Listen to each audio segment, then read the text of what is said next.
নমস্কার বন্ধুরা, আমি অনি আর আমি চলে এসেছি আমার ছাদ বাগানে, বলতে পারো আমার বুগনভেলিয়া বাগানে। তো বন্ধুরা, তোমাদের গাছেও কি এভাবে ফুল ফুটছে? তাহলে তো খুব ভালো কথা, অবশ্যই কমেন্ট করবে। আর আমাকে বেশ কিছু বন্ধু কমেন্ট করে যে তাদের গাছে না শুধু এরকম পাতা পাতা দেখা যায়, ফুল সহজে তো আসে না। তো কি করলে তাদের গাছে এরকম নতুন নতুন ছোট ছোট বার্ডস আসবে, নতুন নতুন ফুল আসবে? তো সেটাই আমি আজকে আলোচনা করবো, যে সারা বছর ধরে আমরা গাছগুলো থেকে ফুল পেতে পারি, কি এমন কাজ করলে যেটা পেতে পারি। ধরো বর্ষার সময়টা একটু বাদ যাবে, তারপর তারপর কিন্তু আমরা সারা বছর এই গাছগুলো থেকে ফুল পেতে পারি। বুগনভেলিয়া এই জন্যই এত পপুলার। তো প্রথমেই আমি কথা বলবো সানলাইটের কথা। সানলাইট, তোমরা জানো যে এই গাছগুলো খুব সান লাভিং প্ল্যান্ট, মানে হলো খুব সূর্যালোক পছন্দ করে, রৌদ্র এদের খুব ভালো লাগে। তাহলে আমরা গাছগুলোকে এমন জায়গায় প্লেস করব যেখানে সবসময় রোদ পাবে। দেখো ওই যে গাছটা, ওই গাছটা কিন্তু আমার একটু শেডে আছে। কেন আছে বলো তো? ওখানে গ্রাফটিং করেছি বলে, তাই জন্য ওকে শেডে রাখতে হয়েছে আমাকে। তো দেখেছো গাছটাতে একটাও ফুল আছে? একটাও কিন্তু ফুল আসেনি। তার কারণ হচ্ছে আমার গাছের ওই গাছটার রোদ নেই। কিন্তু এদের দেখো কত রোদে কত ফুল এসেছে। তো পুরো সানলাইট লাগবে, কমসে কম 6 থেকে 8 ঘন্টা সানলাইট তো একে দিতেই হবে। এছাড়া এর কম কিন্তু তুমি মোটেই দেবে না, চেষ্টা করবে যতটা পারো, এর থেকে বেশি হলে কোনো ক্ষতি নেই। চলো এবার আমরা আসবো পট সাইজের উপরে, মানে কেমন ধরনের পটের সাইজ রাখবো। দেখো, যে কোনো গাছে বলবো আমি, শিকড় অনুযায়ী তার পট সাইজ চুজ করতে হয়। আর এদের ক্ষেত্রে তোমরা ভালো করেই জানো যে এরা কিন্তু রুট বাউন্ড ভালোবাসে। তো তাহলে ছোট পটে দেবে। প্রথম থেকে যে পটটা ইউজ করবে, দেখো এইটুকু গাছের জন্য আমি কতটুকু পট নিয়েছি, সেইটা কিন্তু তোমাকে দেখতে হবে। তোমাকে যত তোমার ধরো বড় বড় পট নেবে তুমি, মানে বড় বড় টব নেবে, ততই তোমার বেশি বেশি পাতা আসবে, ফুল কিন্তু আসবে না। তাহলে ফুল আসতে গেলে টবের একটা বিশেষ বড় ভূমিকা। এই যে বললাম রুট বাউন্ড হলে গাছে ভালো ফুল আসে। এবার এইখানে আমি আরেকটা কথাও বলবো, আবার যদি বেশি রুট বাউন্ড হয়ে যায় তাহলেও কিন্তু মুশকিল, তাহলে কিন্তু গাছে কোনো গ্রোথ হবে না। আর নতুন গাছে গ্রোথ না এলে গাছে ফুলও ফুটবে না। তাহলে আমাদের পারফেক্ট একটা সাইজ মেনটেন করে চলতে হবে। তোমাদের খেয়াল থাকবে, আমি কয়েকদিন 2-3 দিন আগে একটা ভিডিও পোস্ট করেছি যেখানে দেখিয়েছি অতিরিক্ত রুট বাউন্ড হয়ে গেলে মানে আমি জাস্ট রিপোর্টিং করেছি আর তোমাদের সাথে সেটাও শেয়ার করেছি যে গাছের গ্রোথ কিন্তু থমকে গেছিলো। গাছের গ্রোথ যদি থমকে যায় তাহলে কিন্তু সেই গাছে ফুল কখনোই আসবে না। হেলদি গাছ হেলদি ফুল তৈরি করতে পারবে, তাহলে বেশি রুট বাউন্ডও কিন্তু কখনোই করবে না। তাহলে সেটা দেখেও যেই দেখবে যে গ্রোথ থেমে গেছে, সাথে সাথে কিন্তু তোমরা যদি দেখো অন্য কোনো ইস্যু নেই, তাহলে কিন্তু টপটা পাল্টে দেবে। এটাও কিন্তু মাথায় রাখতে হবে। রুট বাউন্ড ভালোবাসে, তাই বলে টু মাচ রুট বাউন্ডও কিন্তু ভালোবাসে না। যদি তুমি খুব বেশি করে ফেলো তাহলে কিন্তু খুব মুশকিলে পড়ে যাবে। যে মনে হবে, আমাকে অনেকেই এই কথাটা কমেন্ট করে যে আমাদের গাছ মোটে বাড়ে না, না মোটে ফুল দেয়। তো চলো এবার আসি নেক্সট পয়েন্টে, যেটা হচ্ছে ওয়াটারিং। এটা খুব ইম্পর্টেন্ট একটা পয়েন্ট। এটাও আমাকে অনেকে প্রশ্ন করে যে কতটা জল দিতে হবে। কেউ বলে 1 গ্লাস দেবো, কেউ বলে 2 গ্লাস দেবো, দিনে কদিন পর পর জল দেবো, কোন মাসে কতটা জল দেবো। দেখো, আমার যে পটিং মিডিয়া, তোমার পটিং মিডিয়া কিন্তু সেম নয়। কারণ সাধারণত হয় না, তাই তো? তুমি যদি আমার পটিং মিডিয়া অনুযায়ী চলো তাহলে তোমার সেম হবে। তো আমি তো এখনো শেয়ারই করিনি তোমাদের সাথে আমি কীরকম পটিং মিডিয়া ইউজ করি, অবশ্যই করবে, জাস্ট ওয়েট। তো দেখো, পটিং মিডিয়া আর তোমার ওয়েদার, আমার ওয়েদার যেমন তোমার ওয়েদার সেম নাও হতে পারে, তাহলে তোমার ওয়াটারিং শিডিউল আমার সাথে না মিলতে পারে।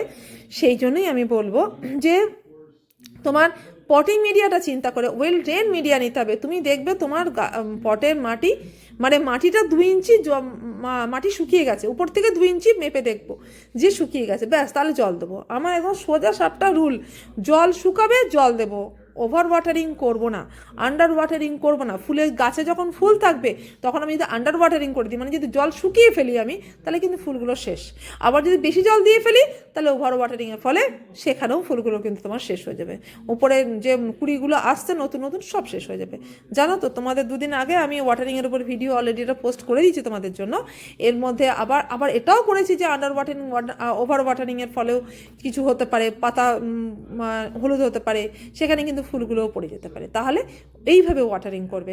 আবার দেখো আমার কিছু গাছে দেখা যায় এমন হয় যে আমাকে প্রতিদিন জল দিতে হচ্ছে, যে গাছটা বেশি শুকনো থাকে, মানে শুকিয়ে যায় একদিনেই, তোমাকে সেটা দেখে বুঝতে হবে পাতার স্ট্রাকচারটা, মানে পাতাটা কি ইন্ডিকেট করছে, তোমার পাতা কিন্তু তোমাকে সব বলে দেবে যে জল চাই কি জল চাই না। পাতাগুলো যদি ডাউনওয়ার্ড হয়ে এমনি ঝুলে থাকে, ঝিমিয়ে থাকে, তাহলে বুঝবে যে এই গাছ কিন্তু এইটুকুতে হচ্ছে না, মানে ওরা একটু জল দরকার।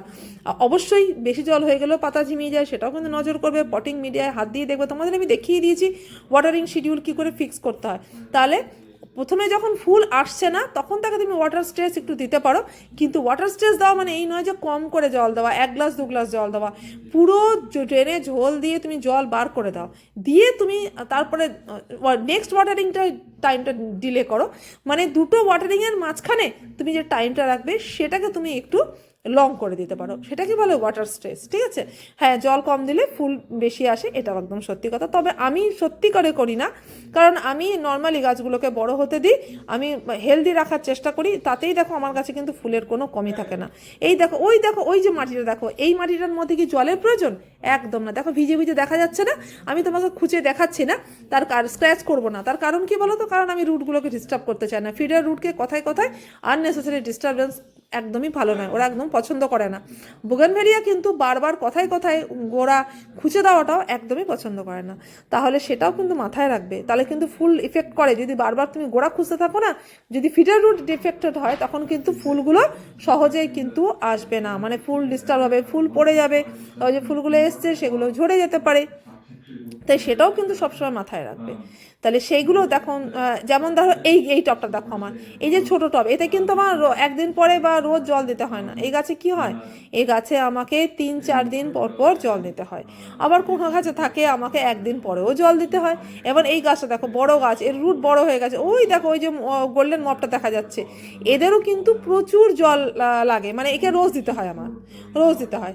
তাই বলে কি এর কোনো সমস্যা হয় তা নয়, তোমার বুঝে দিতে হবে, তোমার প্রতিটা গাছ কিন্তু আলাদা কথা বলবে, তাই তোমার গাছের ভাষাটা কিন্তু তোমাকে শিখে নিতে হবেই।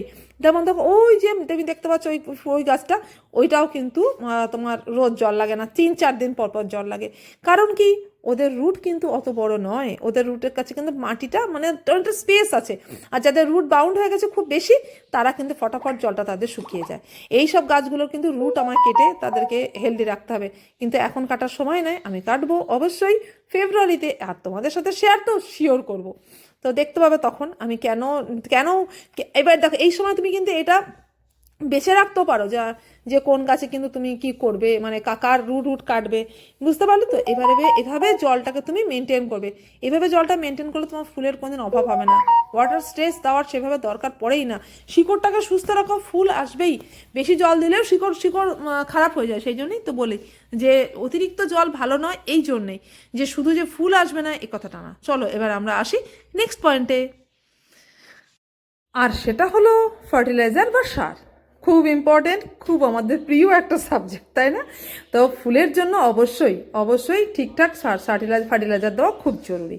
মানে সার তো দেবো, কিন্তু কেমন দেবো, লো নাইট্রোজেন ফুড দেবো, আর হাই ফসফরাস আর হাই পটাশিয়াম থাকবে এরকম ধরনের খাবার দেবো। সেটা অর্গানিক হতে পারে, সেটা কেমিক্যাল হতে পারে। এবার কি দেব, কিভাবে দেব, সেটাই আমি আলোচনা করছি। দেখো পাতা তৈরি করে নাইট্রোজেন, তাই পাতাটাকে মানে নাইট্রোজেনটাকে কম দেবো ফুলের জন্য, কিন্তু একদম স্কিপ করব সেটাও ঠিক না। তাহলে আমি বলবো যে তোমরা যদি অর্গানিক সার দাও, অর্গানিক সার মাটিতে দাও, তাহলে তোমরা কী ধরনের অপশান নিতে পারো, আর যদি কেমিক্যাল দিতে চাও তাহলে তুমি কীরকম দিতে পারো, সবই বলছি।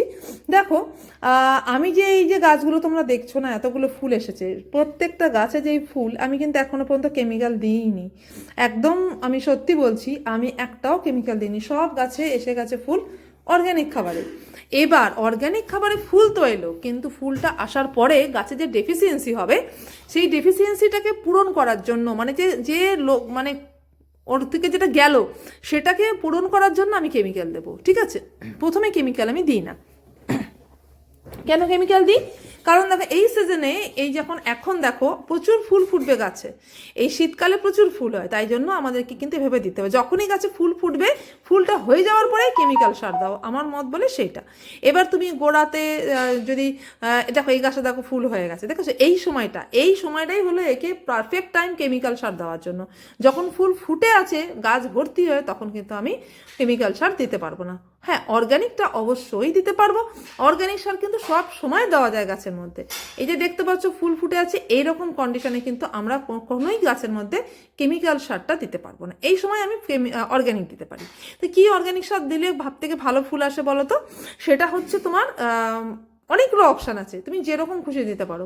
তবে হ্যাঁ, আমি বলবো খুব ভালো আসে সেটা হচ্ছে বোনডাস্ট। বোনডাস্টটাই দেখো এই যে গাছের যে গোড়াটা, এটাকেও মজবুত করে, গাছের যে কাণ্ডটা সেটাকে মজবুত করে, সেই জন্য বোনডাস্টটাকে আমার বেশ পছন্দ হয় ফুলের সার হিসেবে। তো ফুলেরও কাজ হলো, আবার কাণ্ডটাও মজবুত রাখলো। তাছাড়া তো আরও অনেক রকম অপশান আছে, সেগুলো তো অবশ্যই বলবো। আবার তোমার যদি আবার বোনডাস্ট এরকম ব্যবহার করতে না চাও, তাহলে কিন্তু রক ফসফেট ব্যবহার করতে পারো, অর্গ্যানিক রক ফসফেট, সেটাও কিন্তু খুব ভালো খাবার মানে ফুলের জন্য। দেখো এই যে ডক্টর রাও দাও কত ফুল এসে গেছে, দেখেছো? এই গাছটাতে ফুল এসেছে, এরা সবাই কিন্তু অর্গ্যানিক খাবারে এসেছে, এখনো কিন্তু কেমিক্যাল আমি একটুও দিইনি। তো এবার কেমিক্যালও দেওয়া যায়, কিন্তু আমি কি করি বলো তো, কেমিক্যালটা দিই কখন? যখন এই যে বললাম ফুলটা শেষ হয়ে যায়, তখন আমি কেমিক্যালটা দিই। এবং সেটা কিন্তু সাধারণত আমি মাটিতে দিই না, আমি পাতাতেই বেশিরভাগ ক্ষেত্রে স্প্রে করি। হ্যাঁ, মাটিতে দিতে পারো, আমি বলবো সেটা কি কি দিতে পারো না। দেখো সিঙ্গেল সুপার ফসফেট, লাল পটাশ, ডিএপি, এই জাতীয় সারগুলো অনেকেই ব্যবহার করে, কিন্তু আমি করি না। আমি কি করি, আমি দিচ্ছি ওয়াটার সলিউবল এনপিকে, মানে তোমার 05234 0050 এগুলো দিই, এগুলো পাতাতে স্প্রে করি। আচ্ছা, এছাড়াও কিন্তু আরও বেশ কিছু আছে যেগুলো অর্গ্যানিক সার ফুলের জন্য ভালো, যেমন হচ্ছে ধরো কলার খোসা, তারপরে তোমার কাঠের ছাই, এগুলো কিন্তু ফুলের জন্য খুবই ভালো। এর মধ্যে কিন্তু প্রচুর পরিমাণে পটাশিয়াম আছে। তো এইগুলোকেও কিন্তু তুমি লিকুইড সার করেও দিতে পারো, আবার তুমি ডাস্ট ফর্মে কিন্তু মাটির সাথে মেশাতে পারো, দুটোই কিন্তু হতে পারে। দুটোই মাটিতে দেবো, হয় তোমার এই অর্গ্যানিকগুলোকে বলে রাখি পাতাতে কিন্তু আমরা দেবো না, অর্গ্যানিকগুলো কিন্তু আমরা মাটির মধ্যে দেবো, ঠিক আছে? তো এটা কিন্তু আবার হ্যাঁ, ছাই দিলে কিন্তু, কাঠের ছাই দিলে কিন্তু খুব বেশি দেবো না, 2 গ্রাম মতো নিয়ে 12 ইঞ্চি টবের মধ্যে দেবো, এর বেশি কিন্তু আমি দিই না। কারণ হচ্ছে পিএইচটাকে চেঞ্জ করে ফেলে, তাই মাসে একবার করে তুমি একটু করে মানে পটাশিয়াম হিসেবে তুমি কিন্তু কাঠের ছাই দিতেই পারো। হ্যাঁ, 2 গ্রাম থেকে 4 গ্রাম পর্যন্তও চলতে পারে, মানে 12 ইঞ্চি টবের জন্য ওকে চলে যাবে। মানে তোমার মোটামুটি হাফ চামচ থেকে একটু বেশি দিলেও চলে যাবে, অসুবিধা হবে না।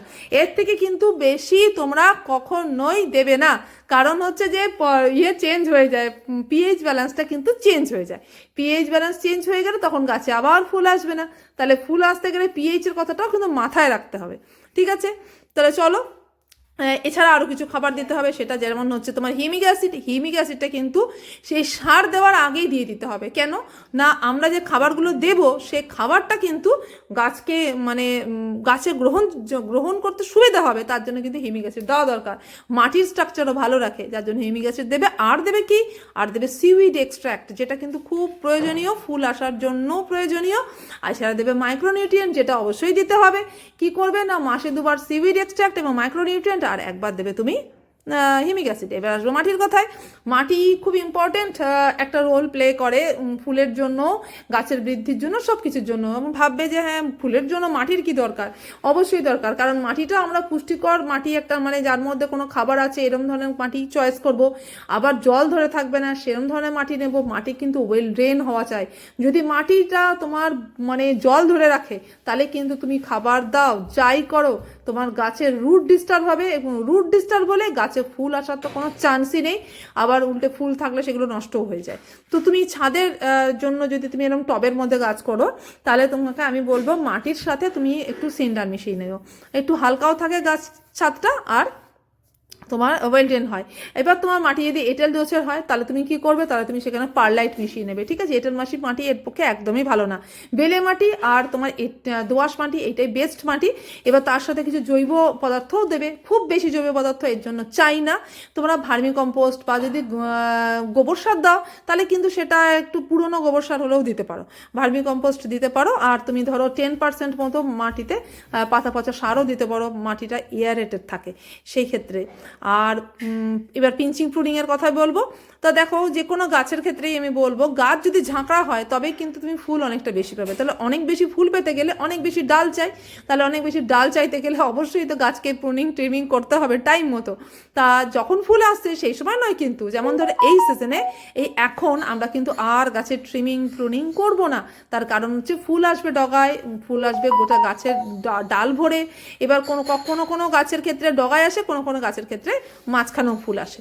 তো ফুল হয়ে গেলে কি করব, ফুল হয়ে গেলে আমরা ফুল কটাকে কেটে কেটে আউট করে দেবো। মানে যেই দেখো কালারটা ডিসকালার হয়ে যাচ্ছে, এই দেখো এরকম থাকবে, ফুলটাকে আউট করে দেবে। কেটে আলাদা করে দেবো, ডাল কাটতে যাবে না। যা ডাল কাটাকাটি হয়ে গেছে, এবার ডাল কাটলে কিন্তু আর নতুন গ্রোথ আসবে না। ঠিক আছে, মানে দেখতে কিন্তু বাজে লাগবে, মানে মাথাটা ঝাঁকড়া লাগবে, বডিতে হবে ঝাঁকড়া, মাথা তো বেশি ফুল হবে। দেখছো তো যতগুলো ডাল, তাই আমি বলবো এখন শুধুমাত্র তবে হ্যাঁ হেভি প্রুন করবে। তুমি ফেব্রুয়ারিতে গিয়ে যখন নেই বলবো তখন কিন্তু মাথার ডগাগুলো শীতকালে গিয়ে কিন্তু ছোট ছোট অল্প যেভাবে কেটে দিয়েছি না, এভাবে কিন্তু আর বেশি শীতে গিয়ে আর ডগা কাটবো না, কারণ তাহলে গ্রোথ আসবে না, দেখতে বাজে লাগবে। তো ব্যাস এই আমি কেটে দিয়েছি। এই সময়টা কিন্তু আমি আর কাটবো না। মানে আমি শীতের কথাটাও বলে দিলাম, অল টাইমের জন্য এই কথাটা বলছি, গোটা সিজন ধরে কি কি করা দরকার সেই টাইমে কিন্তু বললাম, কখন ডালটা কাটবে, কখন ডালটা। এবার আসি, এবার একটা কথা বলি, যেটা হচ্ছে একবার ফুল হয়ে গেলে, দ্বিতীয় গেলে ফুল আসার জন্য একটু ফুল আসতে গেলে কিন্তু পেশেন্স রাখা দরকার। গাছ করতে গেলে পেশেন্স অবশ্যই চাই। আমার অনেকে বলে এই ফুল ফুটে গেল আর ফুল ফুটে গেল আমার আর ফুল আসবে না, কিন্তু আসবে তো, তাড়াতাড়ি আসবে। তুমি যদি প্রপার কেয়ার করো, প্রপার খাবার দাও, 10 থেকে 12 দিনের মাথায় তোমার আবার ফুল চলে আসবে। এই যে টাইমে তুমি পাবে ওই টাইমে হবে।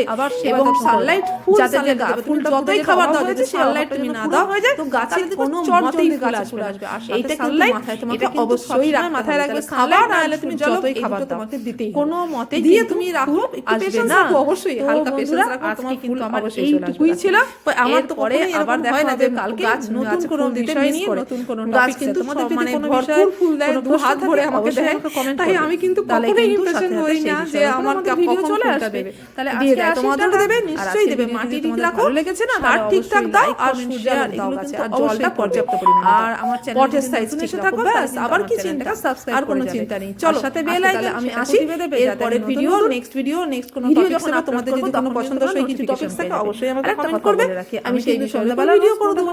আর যদি ভিডিওটা ভালো লেগে থাকে লাইক কমেন্ট শেয়ার সাবস্ক্রাইব সব করবে। Tata, bye bye.